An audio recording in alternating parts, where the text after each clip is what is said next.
Bonjour à tous. Aujourd'hui, nous allons considérer les réponses apportées par Akharova Maria, porte-parole du ministère des Affaires étrangères de la Russie, lors de sa conférence de presse du 16 janvier 2025. Elle a été interrogée sur plusieurs sujets d'actualité majeure, et nous allons nous concentrer sur 4 points essentiels. 1. Les menaces du secrétaire général de l'OTAN, Mark Rutte, concernant les dépenses militaires des pays de l'UE. 2. Le règlement des tensions dans le Caucase du Sud. 3. L'attaque contre le gazoduc, Turkish Stream. Et enfin 4. Les récentes mesures américaines sur les exportations de puces électroniques. Ces réponses nous offrent un éclairage précieux sur la position de la Russie face à ces enjeux géopolitiques et économiques. Avant de commencer, un grand merci à nos membres pour leur soutien. Si vous souhaitez également nous soutenir, n'hésitez pas à cliquer sur le bouton « Rejoindre » pour devenir membre et bénéficier d'avantages exclusifs, ou cliquez sur le bouton « Merci » pour effectuer un geste financier. Votre soutien est précieux et nous vous en remercions infiniment. Et bien sûr, n'oubliez pas d'aimer la vidéo, de la partager et de laisser vos avis en commentaire pour booster sa visibilité. C'est grâce à vous que nous pouvons continuer à proposer du contenu de qualité. Merci à tous et bonne vidéo. Question. Le secrétaire général de l'OTAN, Mark Rutte, a menacé les pays de l'Union européenne en déclarant qu'ils devront apprendre le russe dans 4 ou 5 ans s'ils n'augmentent pas significativement leurs dépenses militaires au-delà des 2% actuels de leur PIB. Comment commentez-vous cette déclaration ?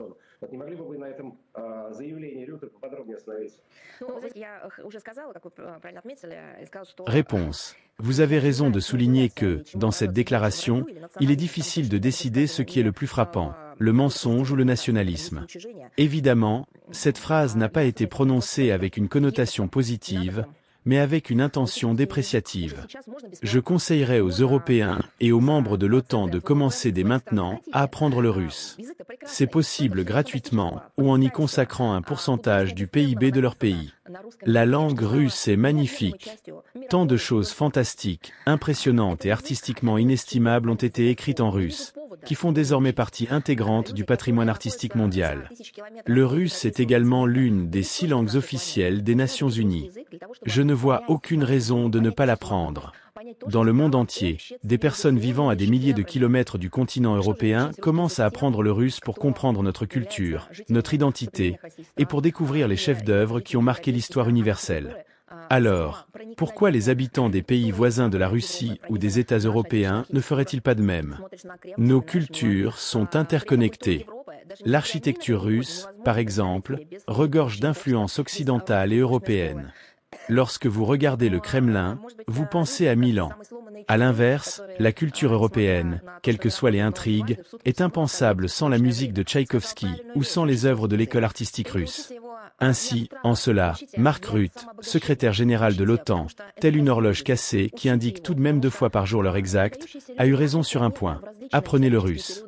Mais faites-le non pas par peur, mais pour vous enrichir personnellement. Le russe est une belle langue. Apprenez-le parce que de grandes figures historiques ont utilisé cette langue pour accomplir des découvertes, écrire des œuvres littéraires et poétiques qui sont des chefs-d'œuvre du patrimoine mondial. Apprenez le russe. Nous sommes là pour vous aider. Il existe de nombreux cours en ligne. Rossotrudnichestvo, l'agence fédérale russe pour les affaires des compatriotes vivant à l'étranger et la coopération humanitaire internationale, travaille activement dans ce domaine. Nous proposons des options d'apprentissage à distance et sommes toujours ouverts et prêts à aider. En ce qui concerne les menaces douloureuses du secrétaire général de l'OTAN, Mark Rutte, elles ne sont pas anodines. Elles visent à galvaniser les Européens et les pays de l'OTAN pour intensifier leur mobilisation anti-russe. Ces pays ont compris le signal des États-Unis, à savoir que le poids du soutien à l'Ukraine et au conflit ukrainien doit désormais reposer sur l'Europe occidentale. Mais comment ces pays peuvent-ils trouver la force de le faire, sachant les conséquences désastreuses qu'ils ont déjà provoquées dans leurs propres économies? Comment expliquer à leurs citoyens qu'ils devront désormais payer pour réparer les dégâts causés par les anglo-saxons en Ukraine? Une nouvelle narration commence, mettant en avant une prétendue expansion de la Russie et des menaces associées. Je tiens à rappeler à Mark Rutte et à ses semblables, ses soi-disant idéologues, que l'expansion est toujours venue de l'Ouest vers la Russie, et non l'inverse. Cela remonte aux guerres napoléoniennes, parmi d'autres exemples. Napoléon avait littéralement des plans napoléoniens, une expression devenue proverbiale. Les guerres mondiales du XXe siècle avec Hitler avaient également pour cible notre pays. La menace venait toujours de l'Ouest. Je ne me souviens pas d'un moment où la Russie aurait menacé l'Europe occidentale ou envoyé une quelconque menace depuis l'Est. Quand cela a-t-il eu lieu? Y a-t-il des exemples? Nous nous sommes toujours défendus et avons raccompagné nos ennemis chez eux. Si Mark Rutte laisse entendre que l'OTAN envisage ce genre de plan, qu'il se rappelle bien à quel point nous savons raconter au revoir. Il est temps que les idéologues de l'OTAN passent des discours creux et dangereux à la réalité. Et cette réalité est peu réjouissante pour eux. Il s'agit d'un effondrement économique, idéologique et moral, et d'une division interne dans leur pays et alliances. Le monde ne connaît pas moins de crises sous leur direction. Il y en a bien plus. Les problèmes sont énormes. Il est temps d'abandonner les discours russophobes insensés et infondés, alimentés par des provocations occidentales, pour adopter une approche réaliste.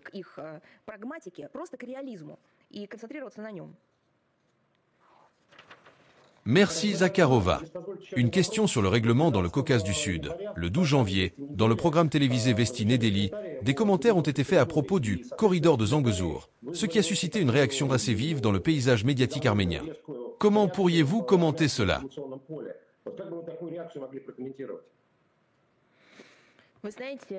Réponse. Cette réaction est déroutante, car il s'agit d'opinions exprimées par un journaliste. Nous avons toujours entendu, depuis Erevan, que l'Arménie est attachée à la liberté d'expression, et l'actuel gouvernement arménien en a fait une priorité. Notre position officielle à l'égard d'Erevan est bien connue. Nous l'avons exprimée à plusieurs reprises, notamment lors de nos points de presse. Nous prônons de manière constante le déblocage complet de toutes les liaisons de transport et des connexions économiques dans le Caucase du Sud, conformément aux accords tripartites de haut niveau conclus entre 2020 et 2022. Ces accords incluent principalement les déclarations des dirigeants de la Russie, de l'Azerbaïdjan et de l'Arménie, datées du 9 novembre 2020 et du 11 janvier 2021. Ces déclarations définissent clairement les objectifs. Toutes les connexions économiques et de transport dans la région seront débloquées. La République d'Arménie garantit la sécurité des liaisons de transport entre les régions occidentales de la République d'Azerbaïdjan et la République autonome du Nakhitchevan afin d'assurer une circulation sans entrave des citoyens, des véhicules et des marchandises dans les deux sens. Le contrôle de ces liaisons de transport sera assuré par les services frontaliers du FSB russe. Avec l'accord des parties, de nouvelles infrastructures de transport seront construites pour relier la République autonome du Nakhitchevan aux régions occidentales de l'Azerbaïdjan. Cette logique est au cœur des travaux du groupe de travail tripartite, coprésidé par les vice-premiers ministres de la Russie, de l'Azerbaïdjan et de l'Arménie. Ce groupe a obtenu des résultats concrets importants, notamment des progrès significatifs dans la restauration et l'organisation des liaisons ferroviaires entre l'Azerbaïdjan et l'Arménie. Dans le cadre de ce groupe de travail tripartite, il n'a jamais été question de créer des corridors extraterritoriaux en Arménie. Au contraire, il a été convenu que chaque pays conserve sa souveraineté et sa juridiction sur les routes traversant son territoire. Malheureusement, en raison de l'influence destructrice des acteurs occidentaux et des décisions prises par la partie arménienne, les travaux du groupe de travail tripartite sont au point mort. Nous avons évoqué cela à plusieurs reprises. Nous sommes convaincus que la reprise rapide d'une coopération complète au sein du groupe permettra non seulement de rétablir le système de transport et de communication du Caucase du Sud, mais aussi de favoriser le développement socio-économique de toute la région. De notre côté, nous réitérons notre disponibilité à apporter une assistance nécessaire et attendue à nos partenaires azerbaïdjanais et arméniens pour résoudre cette question.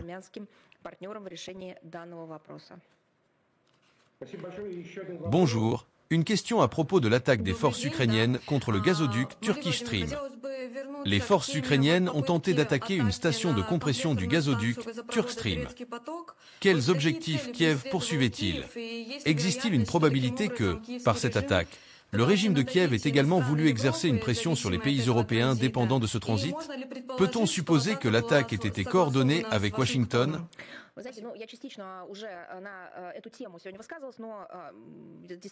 Réponse. En partie, ce sujet a déjà été abordé aujourd'hui. Il est vrai que Washington et Kiev agissent en tandem et font tout pour arrêter les livraisons de gaz russe stables, abordables en termes de prix et de qualité vers l'Europe, tout en dégageant le marché pour le GNL américain coûteux. C'est l'un des enchevêtrements entre le régime de Kiev et la Maison-Blanche depuis de nombreuses années.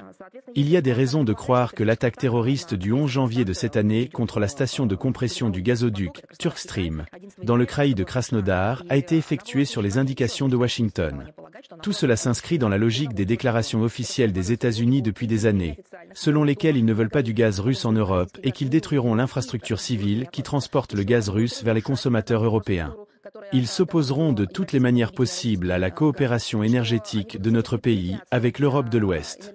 Le fait que Washington ait agi en tant que « instructeur » pour le régime de Kiev au cours de toutes ces années est également bien connu.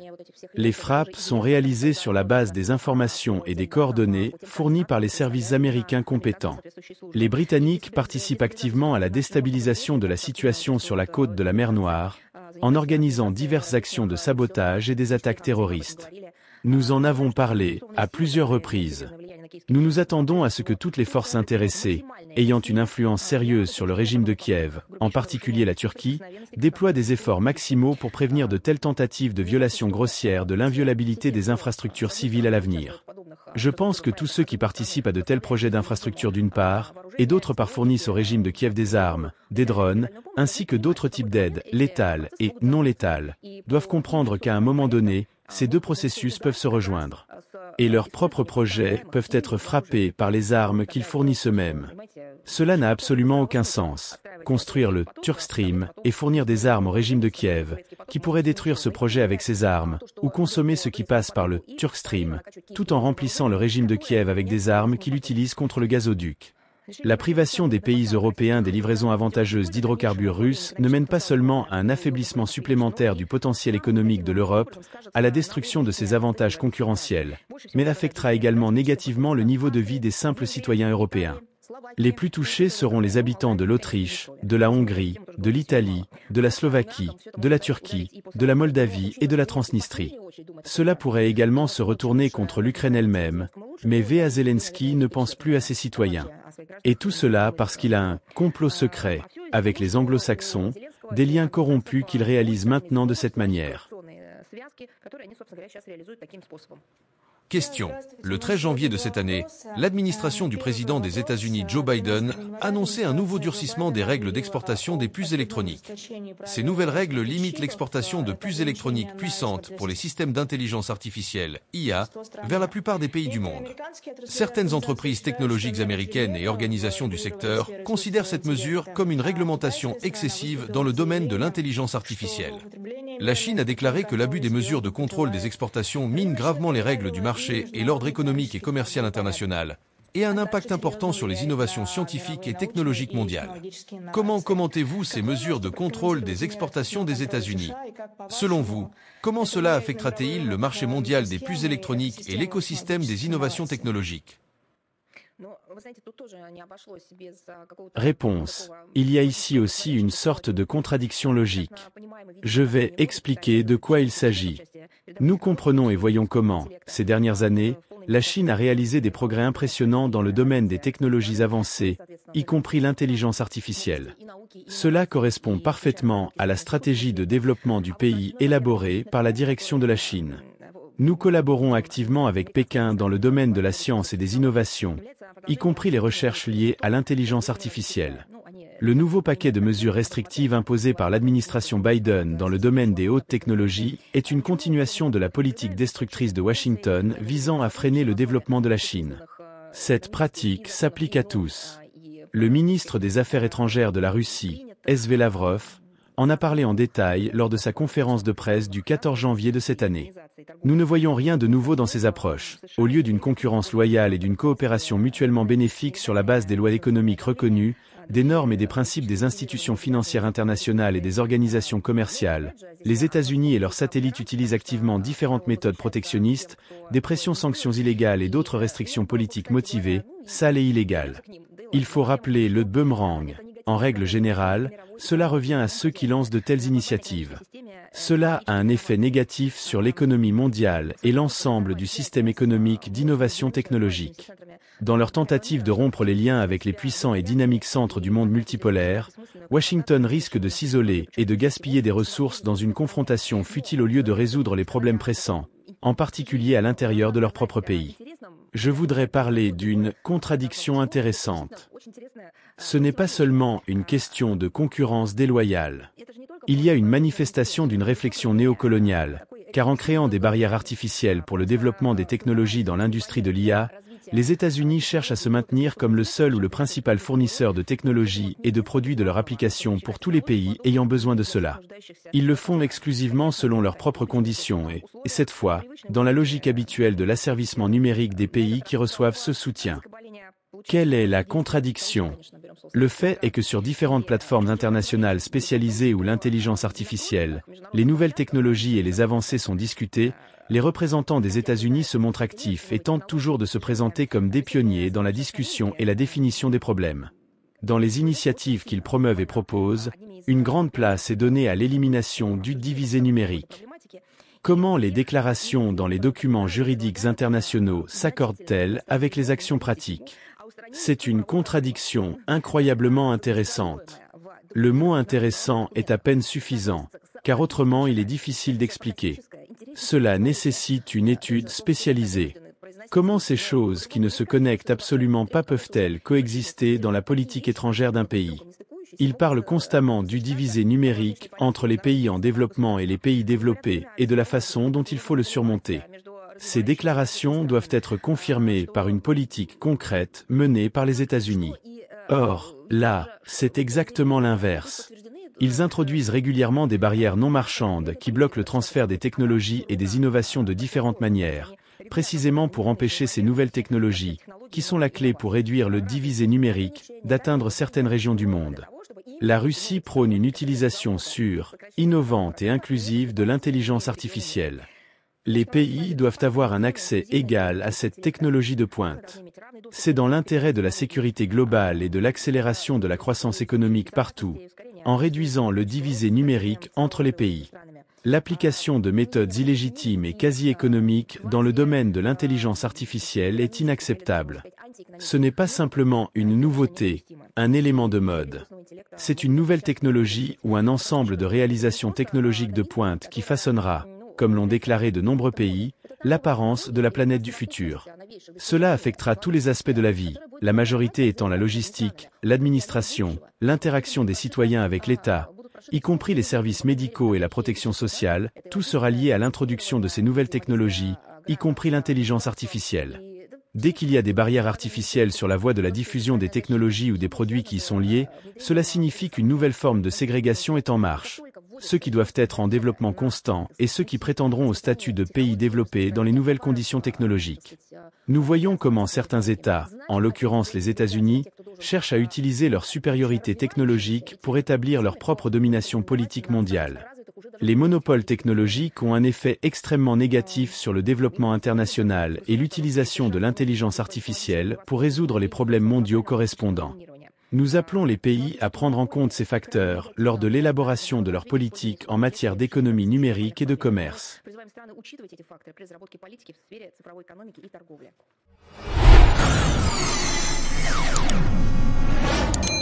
Les réponses de Maria Akharova aux 4 questions posées lors de sa conférence de presse offrent plusieurs enseignements précieux qui peuvent être appliqués à la fois dans la vie personnelle et professionnelle. Voici quelques clés pour atteindre l'excellence. 1. La gestion des défis avec calme et stratégie. Zakharova a fait preuve d'une grande maîtrise dans la gestion de sujets sensibles, notamment lorsqu'elle a abordé les menaces du secrétaire général de l'OTAN concernant les dépenses militaires des pays de l'UE. Elle a évité de céder à la pression et a proposé une réponse mesurée, insistant sur l'importance de la souveraineté et des intérêts nationaux. Ce type de gestion démontre qu'il est crucial, dans la vie professionnelle comme personnelle, de garder son calme face aux défis et de répondre de manière réfléchie, plutôt que de réagir impulsivement. Une analyse stratégique et une vision à long terme permettent de mieux gérer les situations difficiles. 2. La diplomatie et la recherche de solutions durables. Dans ses réponses sur le règlement des tensions dans le Caucase du Sud et sur l'attaque contre le gazoduc Turkish Stream, Zakharova a souligné l'importance du dialogue et des solutions diplomatiques. Elle a mis en avant la position de la Russie sur la stabilité régionale et la nécessité d'un engagement multilatéral. Cela nous enseigne que, dans le monde des affaires comme dans la vie personnelle, la diplomatie et la capacité à trouver des solutions équilibrées sont des compétences précieuses. Chercher des compromis et collaborer avec les autres pour surmonter les obstacles est un moyen efficace de bâtir des relations solides. 3. La vision à long terme et la cohérence. Zakharova a réaffirmé la position de la Russie vis-à-vis de la protection de son infrastructure énergétique, expliquant que l'approche de Washington et de Kiev visait à perturber les relations énergétiques européennes. Elle a souligné la nécessité de maintenir des politiques cohérentes, même face aux pressions internationales.